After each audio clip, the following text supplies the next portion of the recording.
네, 오늘 함께 나누실 하나님 말씀은 구약성경 전도서 1장 1절에서 11절까지 말씀입니다.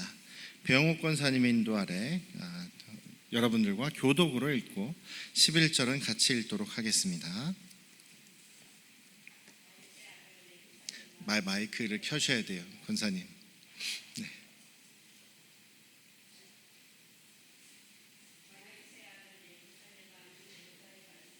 네. 마이크 스위치를 올리셔야 돼요, 권사님. 아니에요? 올렸는데 안 켜진 거예요? 불 들어와 있어요? 초록불? 그럼 유진영 목사님 해결해 주셔야겠네. 다윗의 아들 예루살렘 왕 전도자의 말씀이라. 전도자가 이르되 헛되고 헛되며 헛되고 헛되니 모든 것이 헛되도다. 해 아래에서 수고하는 모든 수고가 사람에게 무엇이 유익한가? 한 세대는 가고 한 세대는 오되 땅은 영원히 있도다. 해는 뜨고 해는 지되 그 떴던 곳으로 빨리 돌아가고 바람은 남으로 불다가 북으로 돌아가며 이리 돌며 저리 돌며 바람은 불던 곳으로 돌아가고 모든 강물은 다 바다로 흐르되 바다를 채우지 못하며 강물은 어느 곳으로 흐르든지 그리로 연하여 흐르느니라.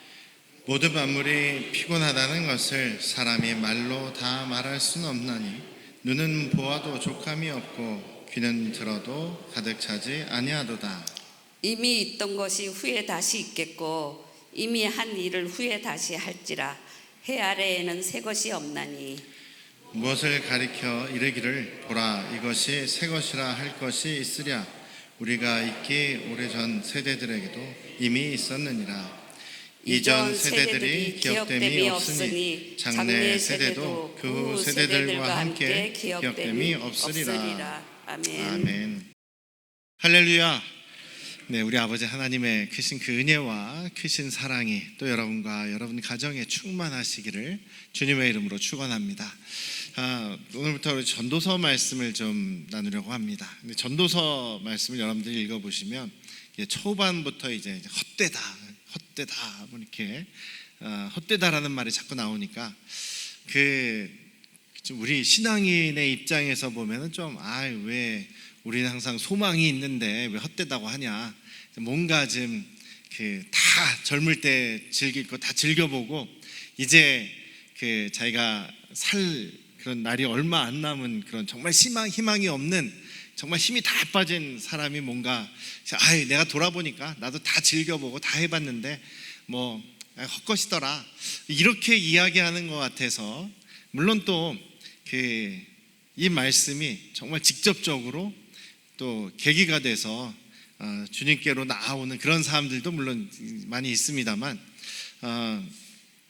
어떻게 보면 좀 힘 빠지게 하는 그런 내용인 것 같아서 평소에 잘 안 나눴었는데 다시 한번 그래도 오늘 이 말씀을 우리가 또 한 번쯤은 우리가 생각해 보면서 정말 그런 얘기인지 한번 좀 나눠보려고 합니다. 성경은요 하나님의 말씀입니다만 그것을 여러 사람들에 의해서 여러 저자들에 의해서 기록이 됐죠.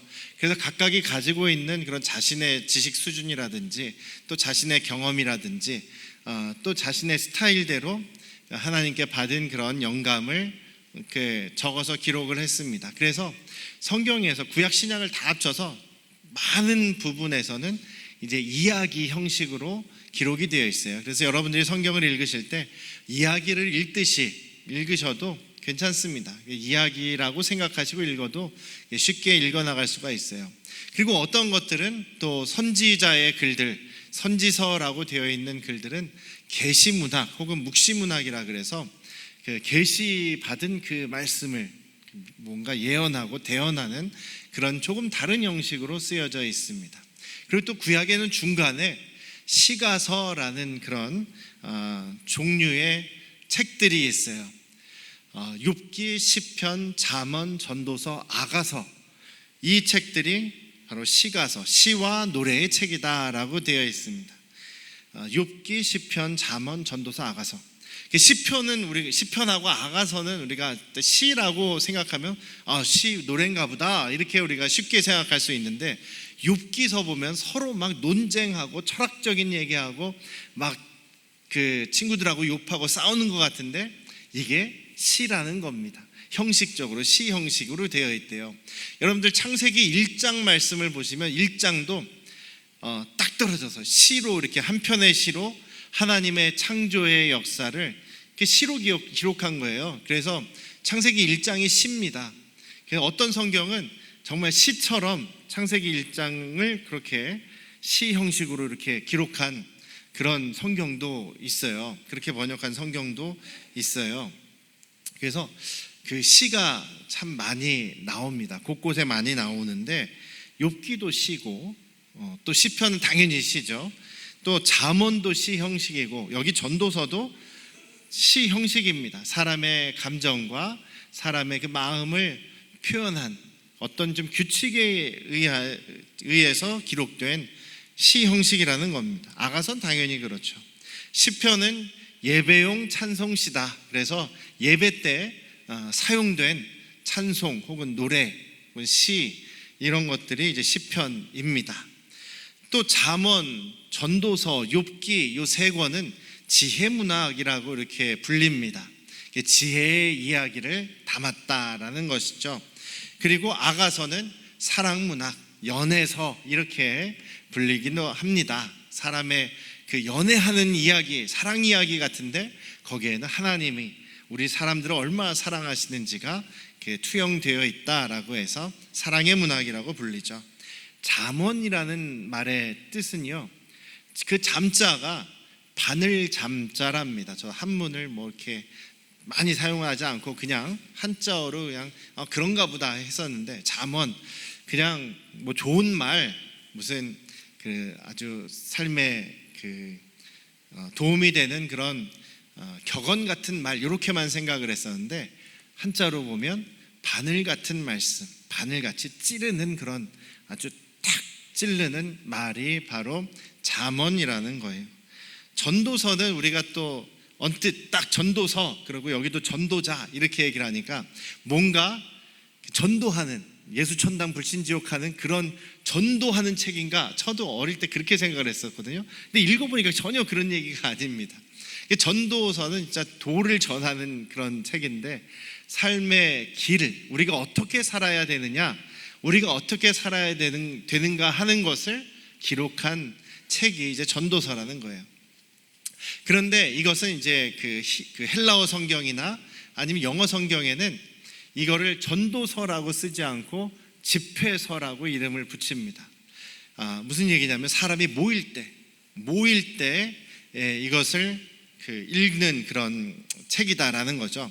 여기에서 전도자도 그냥 우리가 돌아다니면서 예수님을 전하는 전도자의 의미가 아니라, 많은 사람들을 모아놨고 집회를 열었을 때 그 집회 한 가운데에서 사람들을 가르치는, 어떻게 보면 선생님 같은 역할이 전도자라는 거예요. 그러니까 전도자가 이렇게 집회에서 사람들에게 어떻게 살아야 될 것이냐를 가르쳐주는 말씀이 바로 이 전도서라는 그런 의미인 거예요. 그런데 이 지혜문학, 특히 잠언, 시편, 욥기, 전도서 이 네 개의 시가들은 좀 연관성이 있습니다. 왜냐하면 우리의 일상을, 우리의 삶을 기록한 그런 책들인데요. 잠언 같은 경우는 아까도 말씀드렸듯이 바늘로 찌르는 것 같은 그런 딱 정답을 딱 찔러주는 그런 그 성경이 이제 잠언인데, 그 잠언에서 딱 찔러주는 정답은 무엇이냐면 신명기서에, 그러니까 모세의 율법에 기초해서 하나님의 율법을, 하나님의 법을 잘 지키고 하나님만 섬기고 하나님만 예배하면 하나님이 복을 주신다. 반대로 하나님을 거역하고 하나님과의 약속을 깨고 하나님이 아닌 다른 우상을 섬기고 하나님을 저버리면 하나님께서 벌을 내리신다, 화를 내신다. 그래서 권선징악, 인과응보라는 그런 뜻도, 의미도 있고, 아니면 신명기에서 이제 모세가 이야기하는 게 그거거든요. 하나님만 섬기면 하나님께서 복을 주신다. 너희가 가나안 땅에 들어갔을 때 하나님께서 대대로 복을 주실 거다. 그런데 너희가 말씀을 저버리고 이 율법을 저버리면 하나님께서 당장 너희를 망하게 하실 것이다. 근데 이게 이제 신명기의 원리거든요. 율법의 원리가 그런 거죠. 그래서 잠언 말씀은 딱 부러지게 하나님의 말씀이니 이렇게 살아야 한다라고 이렇게 정답을 찔러주는 것 같은 이야기가 잠언이에요.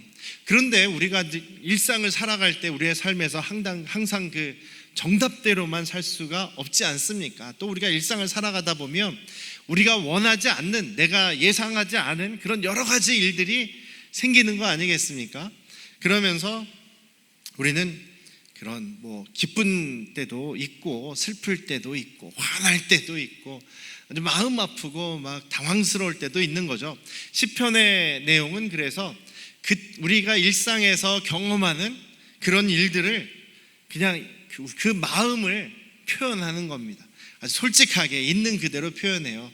그래서 어떨 때는 와 우리 하나님이 최고십니다, 와 우리 하나님 같은 분이 없습니다 라고 하면서 막 기뻐가지고 감사를 막 표현하다가도 어떨 때는 아유 제가 죽고 싶습니다, 저는 지금 죽은 사람하고 똑같습니다, 저는 아주 절망의 구렁텅이에 빠져 있습니다, 하나님 왜 저를 이렇게 내버려 두십니까? 이런 슬픔을 막 기록하기도 하고, 어떤 땐 또 화가 났어요. 하나님 어떻게 이럴 수가 있습니까? 저희 원수들 저 사람 좀 하나님 그냥 죽여주십시오, 하나님 멸망시켜 주십시오, 망하게 해 주십시오.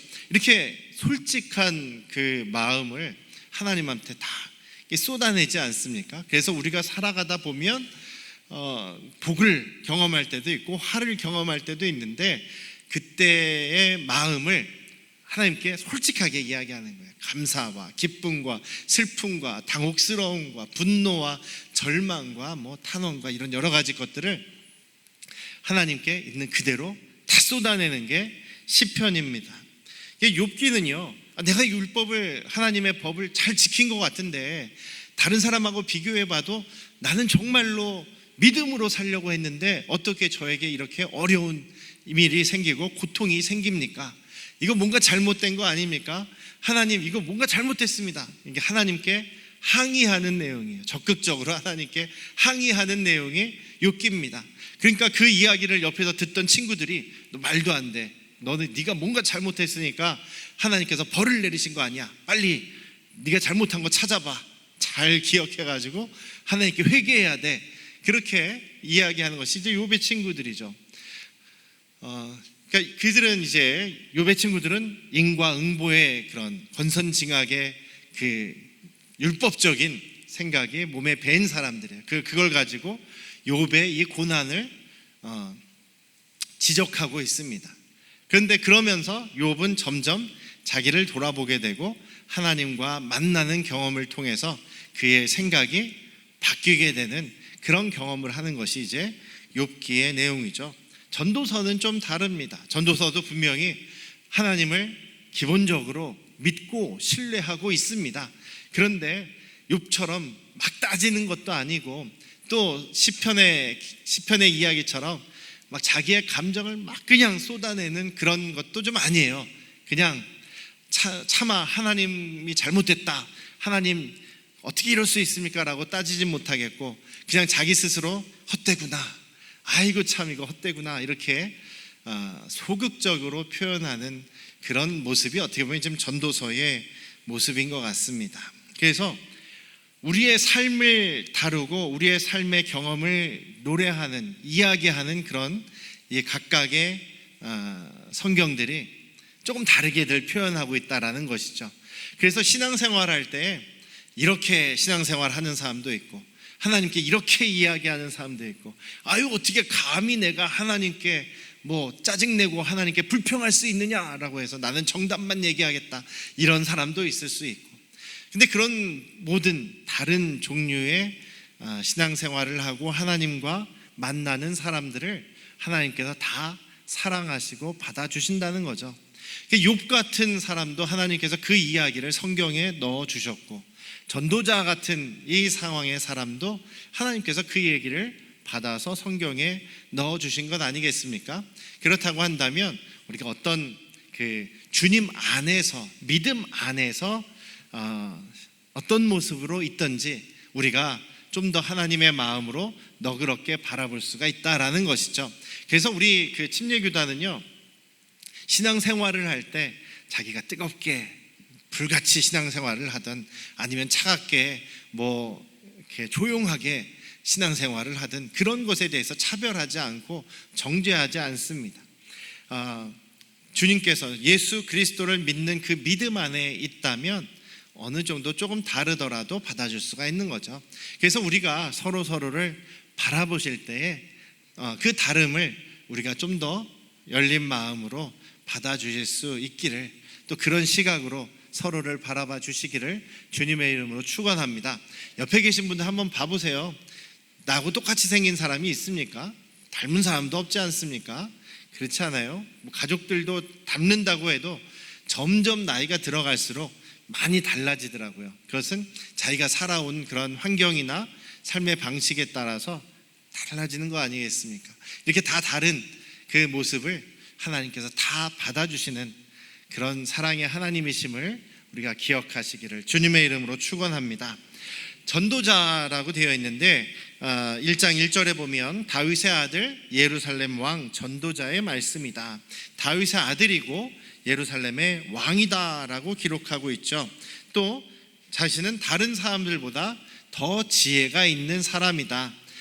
그리고 자기는 여러 가지를 누려보았다. 뭐 이렇게 얘기를 합니다. 그래서 대부분 이제 거의 모든 사람들이 이 전도자는 솔로몬이다, 솔로몬 왕이다 이렇게 이야기를 하고 그렇게 보시면 되겠습니다. 솔로몬 왕이다라고 생각하시는데, 솔로몬 왕이 정말 죽기 직전에 막 이제 회개하고 이 글을 썼다라고 하는 사람도 있는데 그건 좀 아닌 것 같아요. 여기 보면 솔로몬은 그러니까 다 경험해 본 사람이, 저도 처음엔 그렇게 생각했거든요.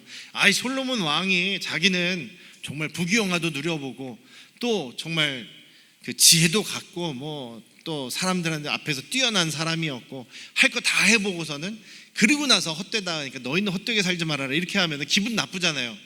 저도 조금이라도 좀 그런 비슷한 걸 살아보고 나서 좀 생각해 보면 모르겠는데, 이분이 이렇게 헛되다라고 정답을 얘기했으니까 여러분들은 즐기지 말고 고민하지도 말고 또 하나님만 바라보십시오 이렇게 정답대로만 사는 게 좀 이상하다라는 생각을 해봤어요. 근데 이 글을 읽다 보니까 솔로몬이 그러니까 완전히 나이가 들어서 이제 다 힘 빠지고 이제 오늘 내일 해서 이게 자기 소망이 없을 때 그때 기록하는 것은 아닌 것 같아요. 자기는 정말 이 문제, 우리의 삶 속에서 일어나는 문제들을 가지고 열심히 공부하고 연구했다는 거예요. 이 공부하고 연구하고 살펴보고 경험해 본 결과 이런 글을 쓰게 되었다, 이런 생각을 갖게 되었다라고 이야기하는 거예요. 그러니까 아직 그렇게 아주 나이 많은 그런 사람의 모습은 아니고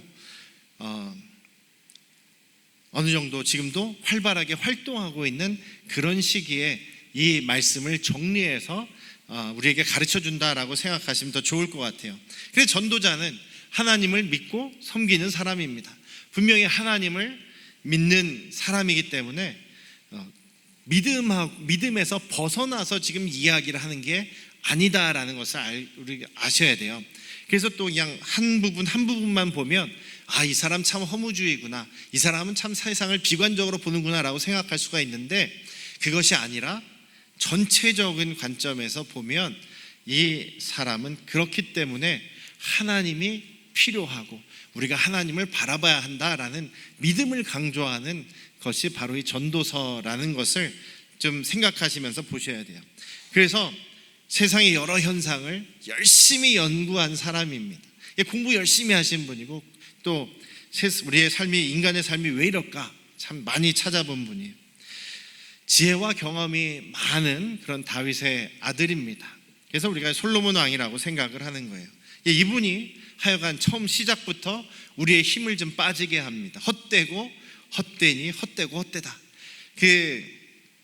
헛되다라는 말을 많이 하죠. 1장 2절에도 벌써 5번이나 얘기하고 있고, 전도서 전체를 보면 헛되다는 표현을 38번 사용을 하고 있어요. 많이 쓰죠. 헛되다. 그런데 우리가 이제 헛되다라는 말이 좀 그 헛되다라는 말하고 허무하다라는 말이 좀 다르지 않습니까? 헛되다는 얘기는 아무 가치가 없다, 아무 소용이 없다, 아무런 내가 이제까지 열심히 했는데 이건 가치가 없는 거다, 이렇게 이 가치를 부정하는 그런 얘기고, 그것보다는 허무하다라는 얘기는 이게 참 순간에 지나간 것 같고 뭔가 붙잡는 것 같은데 붙잡히지 않는 그런 마음을 얘기하는 것 같은데, 그래서 헛되다라는 표현이 조금 달라요. 그러니까 원래 헛되다라는 이 단어는 헤벨이라는 단어라고 하는데 히브리어로 수증기 같다라는 뜻이래요. 수증기 같다, 연기 같다. 좀 다르지 않습니까? 수증기가 헛되고 연기가 헛되고 아니죠. 가치가 없는 건 아니죠. 뭔가 허무하다라는 느낌이 좀 더 강하게 들어간 말이 헤벨이라는 이 헛되다라는 말이다라는 것입니다. 헛된다라기보다, 가치가 없다라기보다는 허무하다라는 쪽으로 좀 생각을 하시면 좋을 것 같아요. 왜 헛되다라고 이렇게 계속 이야기할까요? 3절에 보면 해 아래서 내가 수고하는 모든 수고가 사람에게 뭐가 유익한가, 뭐가 유익한가. 한 세대는 가고 또 한 세대가 오되 또 땅만 영원히 있지 계속 바뀐다. 그러니까 항상 뭔가를 내가 열심히 하는 것 같은데, 열심히 수고를 했는데 이게 돌아보니까 별 의미가 없는 것 같다. 여러분들도 그런 생각하실 때가 있지 않습니까? 내가 뭔가 열심히 했는데 한참을 열심히 하고 지나왔는데 돌아보니까 이게 무슨 의미가 있었나? 이게 또 반복되는 거고, 또 이게 뭔가 의미가 있을까? 이런 생각을 할 때가 있지 않습니까? 여러분들이 가장으로서 또 자녀들을 이제 키우신다고 열심히 이제 일을 하셨어요. 열심히 일을 하고 직장 생활을 하고 또 가정 일을 하고 자녀를 열심히 돌보고 막 열심히 살아왔는데 돌아보니까 다 떠나고 나 혼자만 남는 것 같은 그 외로움을 느낄 때 있지 않습니까? 나 혼자인가? 내가 이렇게 열심히 했는데, 내가 이렇게 열심히 가정을 위해서 살았는데 내 편은 하나도 없고 나는 이렇게 외롭나, 이런 생각이 들 때가 있지 않습니까? 내가 뭔가 많은 수고를 했는데 그게 뭔가 지금 의미가 있나, 열매가 있나, 뭐 이런 생각이 들 때가 있다는 거죠. 지금 이 전도자가 헛되다라는 느낌을 받은 이유도 내가 그렇게 열심히 했는데 이게 무슨 유익이 있었을까? 그냥 안 해도 되는 걸 한 거 아닌가? 사람들이 무슨 의미가 있다고 생각해 줄까? 이런 마음이 든다는 겁니다. 그래서 막 열심히 자기는 일했는데 나는 지금까지 이 정도를 모아봤는데 아주 그냥 허리띠를 졸르고 졸라서 이 정도 저축을 했는데, 어떤 사람은 핑핑 놀고 그냥 자기 마음대로 살았던 것 같은데 뭔가 주식이 대박이 나서 뭔가 로또가 당첨이 돼서 일확천금을 이렇게 몰고 내가 열심히 성실하게 살아온 것과 비교할 때는 저게 더 맞는 거였나? 나의 이 노력은 무엇이었는가? 이런 생각이 들 때가 있다는 거죠. 그러니까 얘가 이제 그렇습니다만 또 그런 모습이 있다는 거죠. 자녀들을 위해서 열심히 노력하고 수고했는데 지금 돌아보면 자녀들은 다 떠나 있고 나만 혼자 남아서 나는 이제 어떻게 살아갈까 지금 고민하는 그런 모습이 또 우리의 모습이라고 한다면 허무하다라는 생각이 들 수도 있겠죠.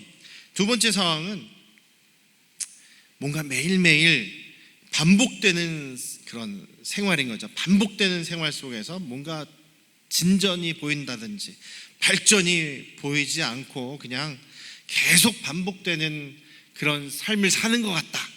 그런 상황 때문에 힘들 때가 있죠. 나는 지금 뭐 하고 있는 거지? 내가 지금 왜 여기 있는 거지? 이런 생각이 들 때도 있다는 거죠. 그래서 참 가끔 내 삶이 피곤하다 라는 그런 생각을 할 때가 있다는 겁니다. 이 전도자가 그렇다는 거예요.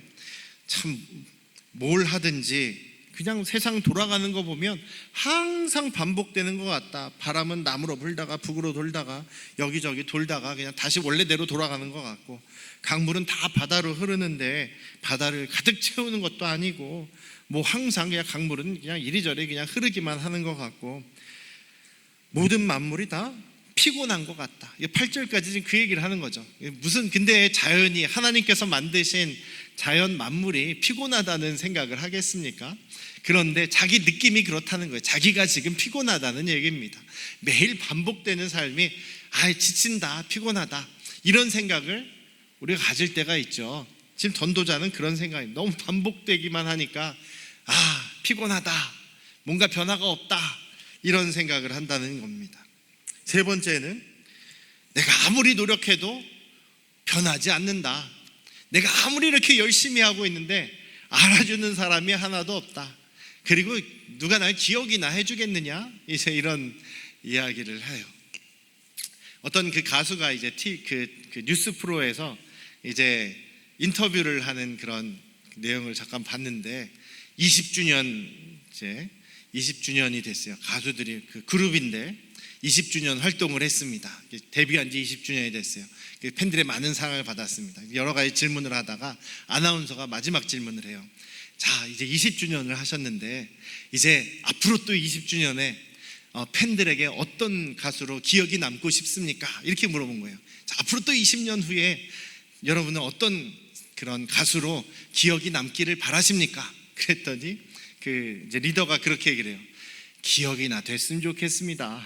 이렇게 20년 후에 저희를 기억할 사람이나 있겠습니까? 기억이나 됐으면 좋겠습니다. 이렇게 얘기를 하는데 그게 웃기기도 하고 또 맞는 것 같기도 하고 그렇죠. 여러분들이 그 옛날에는 이제 제사들을 가정에서 제사들을 드렸는데 저는 잘 몰라요. 저는 한 번도 해본 적이 없어서 우리는 믿는 집안이었으니까. 근데 보통은 이제 뭐 아버지, 할아버지까지 제사를 하나 모르겠어요. 집안에서 할 때는. 근데 저는 할아버지까지는 기억이 나는데 증조 할아버지는 기억이 없어요.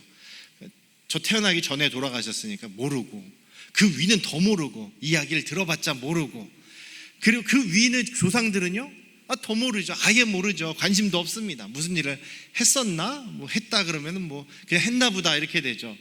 그래서 우리가 할아버지, 그 증조 할아버지만 가도 우리 이제 기억을 못 합니다. 관심도 없습니다. 마찬가지로 우리의 다음 세대들도, 우리 자녀 세대, 그 다음 세대들 가면 우리를 기억이나 하고 알아나 주겠습니까? 다 잊어버리겠죠. 그냥 그런 분이 있었나 보다 할 수는 있겠지만 별로 우리가 무슨 뭐 교과서에 실릴 만한 그런 세종대왕 같은 그런 훌륭하신 위인이 아니면 기억에도 남지 않을 것이다. 이 전도자는 그 얘기를 하는 겁니다. 누가 나를 기억이나 해주겠느냐? 내가 왕이 됐을 때, 처음 왕이 됐을 때는 정말 의욕을 가지고 내가 이 나라를 이렇게 좋게 만들어야지. 여러분들도 그런 생각하지 않습니까? 직장에 들어갈 때 내가 직장에서 이렇게 바꿔보겠다. 이런 나쁜 문화는 내가 고쳐보겠다. 목회 하시는 분들도 그래요. 내가 이제 목회 개척을 해서 이런 하나님의 이상적인 교회를 만들어 보겠다. 아니면 이제 부임하고 나서 그동안에 이런 모습은 좀 안 좋은 모습이었으니까 내가 개혁을 해서 바꿔보겠다 했는데 나중에 시간이 지나 보면 뭐 바뀌기는 뭐가 바뀌어. 사람이 날 알아주기나 해. 내가 이렇게 노력한 거를 기억이나 해주겠느냐. 이런 생각 들 때가 있지 않습니까? 누가 나를 알아주기나 할까? 기억이나 해주겠느냐. 이것이 지금 10절과 11절의 말씀인 거예요. 다 비슷비슷하다. 그리고 사람들이 기억도 안 해준다. 그런 것 때문에 이 전도자는 허무하다, 이런 결론을 이야기하는 겁니다. 역사는 보니까 반복되는 것 같고, 내가 뭔가 열심히 하는 것도 옛날에 했던 사람들이 또 반복해서 하는 것 같고, 별로 사람들이 기억도 안 해주고, 이게 무슨 의미가 있겠느냐라는 생각을 하게 되는 거죠. 그런데 우리도 그런 생각을 할 수가 있습니다. 그런 생각에 빠질 수가 있기는 합니다. 그렇지만 우리가 잊지 말아야 되는 것은 우리의 삶은 의미 없는 삶이 아니다. 우리가 하고 있는 모든 것은 아무리 보잘것없고 아무리 작은 것이라 할지라도 헛된 것이 아니다라고 주님께서 분명히 말씀하고 계십니다. 성경에서도 분명하게 말씀하고 계십니다. 그래서 바울 사도가 항상 강조하는 게 뭐냐면, 여러분들 지금 수고하는 거 결코 헛되지 않습니다. 왜냐하면 우리 예수님께서, 부활하신 예수님께서 다시 오실 것이기 때문입니다. 부활하신 예수님께서 여러분들이 정말 이렇게 열심히 살고 있는 것 다 알고 계십니다. 하나님께서 반드시 갚아주십니다. 반드시 여러분들에게 상을 주십니다. 하늘의 상이 준비되어 있습니다. 하나 예수 그리스도께 이 땅에 다시 오실 때, 하나님 나라가 완성될 때 그 모든 것을 여러분들에게 주시고 눈물도 닦아주시고 다 알아주시고 기억해 주시고 상 주시고 갚아주십니다 라고 계속 성경은 말씀하고 있는 것이죠. 옆에 계신 분들한테 이렇게 한번 얘기해 볼까요?